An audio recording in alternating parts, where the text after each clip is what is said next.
Hello friends, good morning. आप सब कैसे हैं? इस वीडियो में आज समझेंगे कि रूस और यूक्रेन का जो युद्ध चल रहा है इसका सबसे मूल कारण क्या है।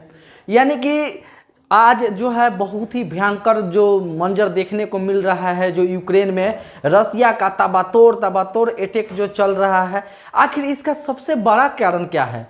इसका वजह क्या है कि इसमें जो यूरोपियन कंट्री है और रूस जो है एक देश पर इतना जो है हावी हो रहे हैं। इसमें जो है क्या कारण है कि यूक्रेन पर जो यूरोपियन कंट्री है वो अपना दावा दे रही है, नाटो के सदस्य बनाना चाह रही है। और रूस का क्या कारण है कि रूस जो है चाहता नहीं है कि तुम नाटो का सदस्य बनो।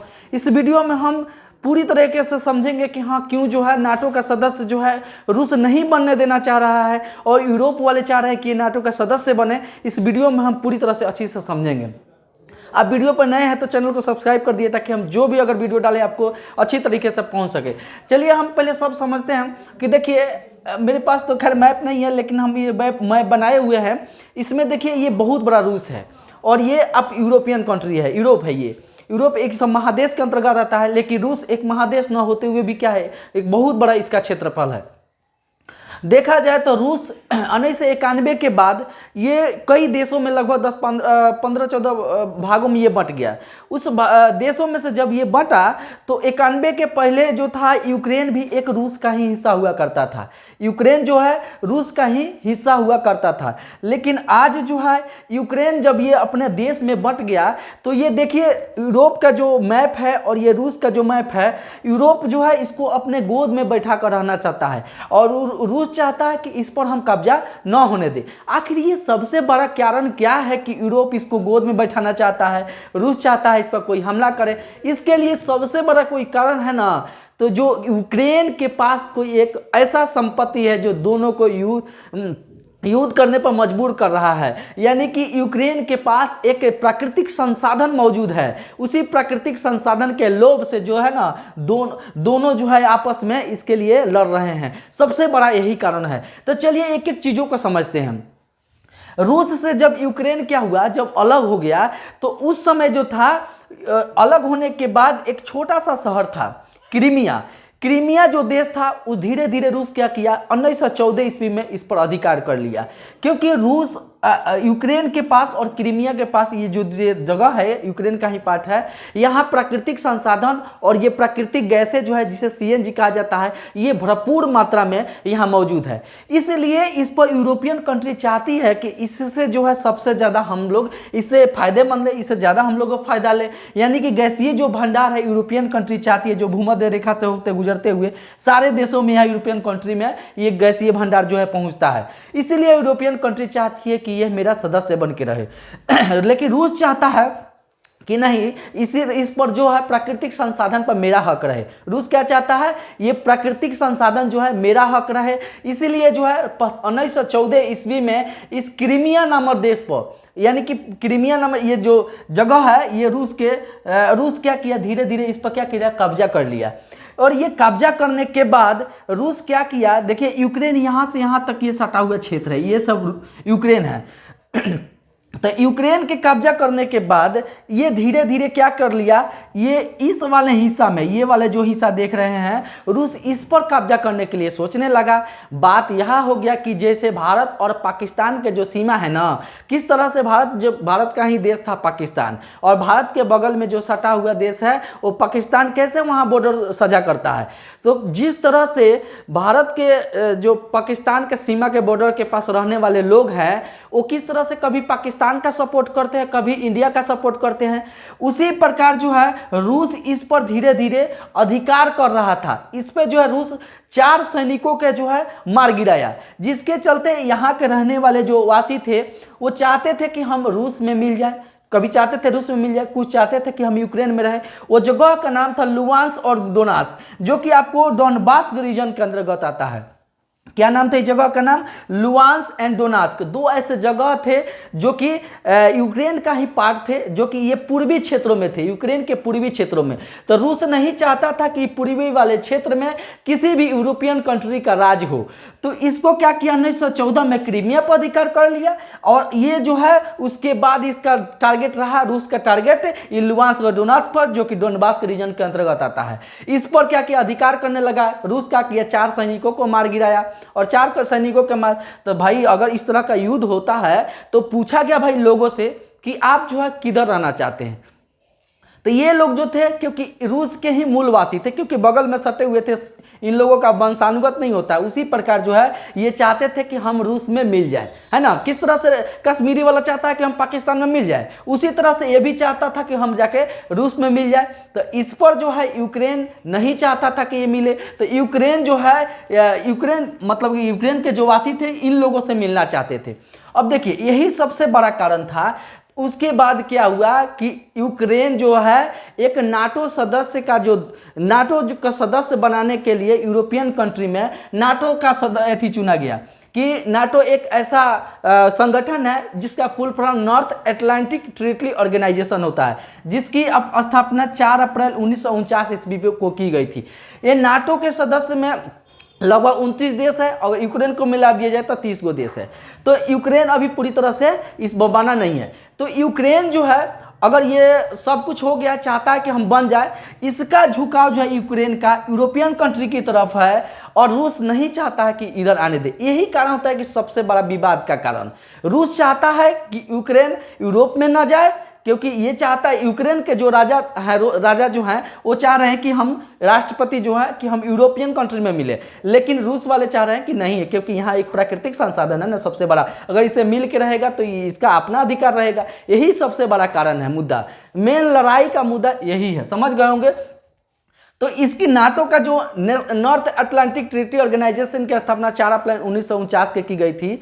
यह एक ऐसा संगठन जिसके कह सकते हैं ना, अमेरिका चाहता है कि हम इस पर पूरी तरह से अधिकार करें। मतलब यहाँ के जितने भी संगठन के सदस्य हैं, वो कहने का यह मतलब है कि अगर किसी भी इस 30 देश में से या किसी भी देश में, यानी कि नाटो के सदस्य में से किसी पर कोई देश अगर अटैक करता है तो समझा जाएगा कि वो अमेरिका से अटैक कर रहा है। मेन बात ये है, तो अमेरिका से अटैक ये समझा जाएगा, यानी कि हर चीज़ों में जो है अमेरिका इसमें हस्तक्षेप डालेगा। यानी कि नाटो को कंट्रोल कौन कर रहा है? अमेरिका कर रहा है। यही मेन कारण है। तो नाटो का जो है ना ये सदस्य इसको बनाना चाह रहा है। अब सबसे बड़ा क्या है, देखिए झगड़ा का मेन कारण क्या है कि जैसे ही जो बाइडन जब वो इलेक्शन में आया, यानी कि जीतने के बाद जब वो आया, तो पहला ही देखिए रूस से कैसा ये बहस करता है। पहले क्या बोला, रूस ने यूएस इलेक्शन में इंटरफेयर किया, यानी कि थोड़ा घर में अंदर अगर कुछ बात होता है तो उसमें रूस जाके इंटरफेयर कर रहा है। ये जो बाइडन का वार्तालाप था, पहला ही आके अटैक किया। दूसरा बताया, रूस ने हमारे सोलर वाइंड अटैक करवाया। सोलर वाइंड अटैक होता है, यानी उस पर जाके अटैक करवाया। ये जो बाइडन उसको वरदान दे रहे हैं, है ना, आने के जस्ट बाद। मेन कारण यही था। तीसरा कारण, रूस ने हमारी जो अफगानिस्तान में सेना है उस पर टारगेट करवा रहा है तालिबान से। ये कौन बताए? अमेरिका बता रहा है कि रूस जो अफगानिस्तान में मेरा सेना है उस पर क्या कर रहा है, रूस तालिबान से अटैक करवाने का काम कर रहा है। अब बताइए, इस तरह के सेना पर कोई टारगेट करेगा? इस तरीके से मतलब ये जो बाइडन का मतलब कि बातें हैं। तीसरा जो है, अलेक्स नवेली रूस के अंदर लोकतंत्र को बचाने के लिए नेता है, उसको जहर से मार देने की धमकी दिया जा रहा है। यानी कि अलेक्स नवेली, जिस तरह से हर एक देश का नेता एक प्रमुख होता है ना, उसी प्रकार रूस के एक लोकतंत्र को बचाने के लिए बहुत लोकतंत्र पर ध्यान देते हैं। अलेक्स नवेली रूस के ही हैं, उनको मारने की ये क्या कर रूस साजिश रच रहा है। ये कौन बोल रहा है? ये अमेरिकी राष्ट्रपति जो बाइडेन बोल रहा है। यहाँ से जो है पूरी प्रक्रिया शुरू होती है लड़ाई का मेन कारण, यानी कि मेन झगड़ा का जो कारण होता है, ये यूक्रेन क्रीमिया पर जो है यूरोप का अधिकार और रूस का जो अधिकार है। सबसे बड़ा कारण क्या हो सकता है? यही कारण है कि यहाँ जो प्राकृतिक संसाधनें हैं, जो कि दोनों देश इस पर क्या कर रहा है, अधिकार करना चाहते हैं।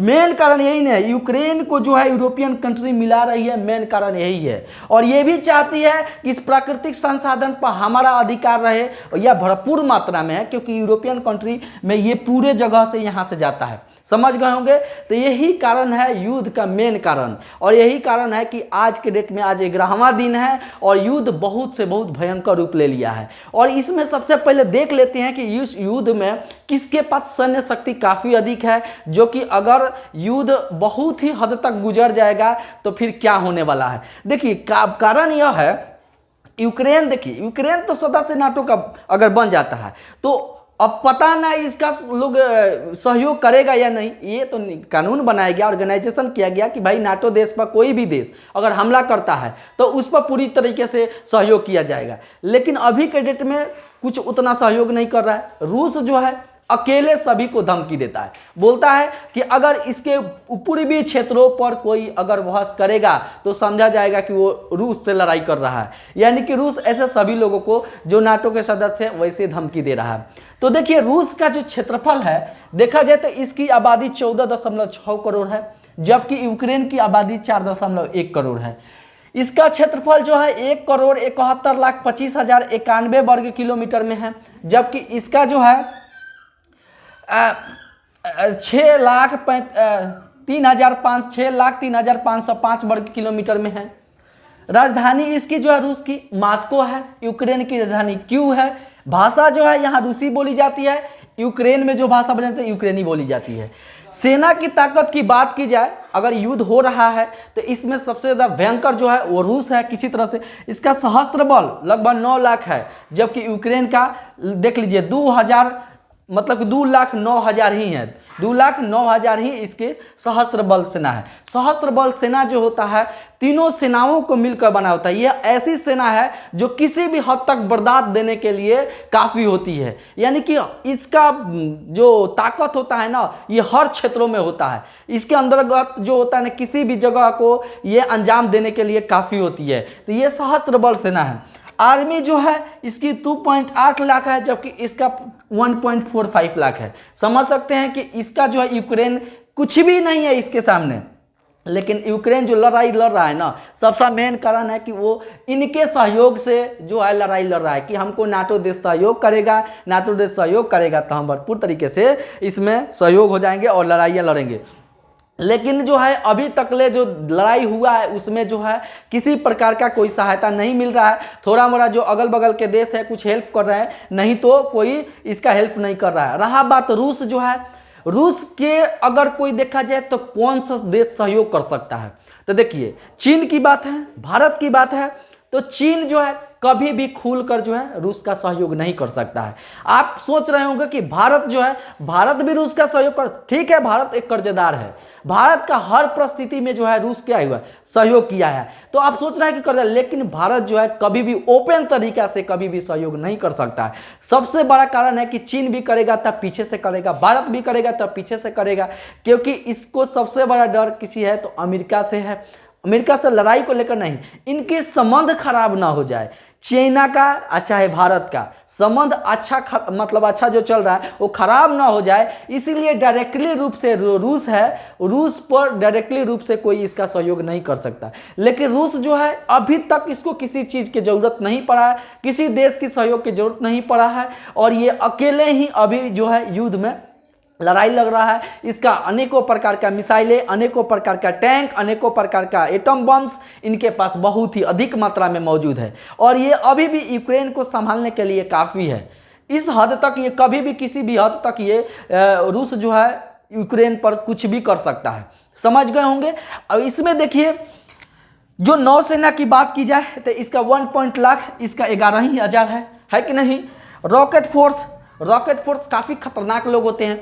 इनको जो भी लॉन्चर होता है ना, मिसाइलें जो लॉन्च करने होते हैं उसको तुरंत के तुरंत सेट करके तुरंत छोड़ने के लिए ये रॉकेट लॉन्चर लोग, इसका फोर्स अलग से ही संगठन बनाया जाता है। तो रॉकेट लॉन्चर लोगों को जिससे देता है ना गाड़ी पर सेट करके तुरंत के तुरंत सेट करके तुरंत छोड़ देना, ये रॉकेट लॉन्चर लोगों का काम होता है, और ये काफ़ी भयानक और फुर्तीलाल होते हैं, और ये काफ़ी ज़रूरी है। तो रॉकेट लॉन्चर यहाँ जो है 50,000 के करीब में है, जबकि यहाँ यूक्रेन के पास कुछ भी नहीं है। वायुसेना जो है 1.6 लाख, जबकि इसके पास 45,000।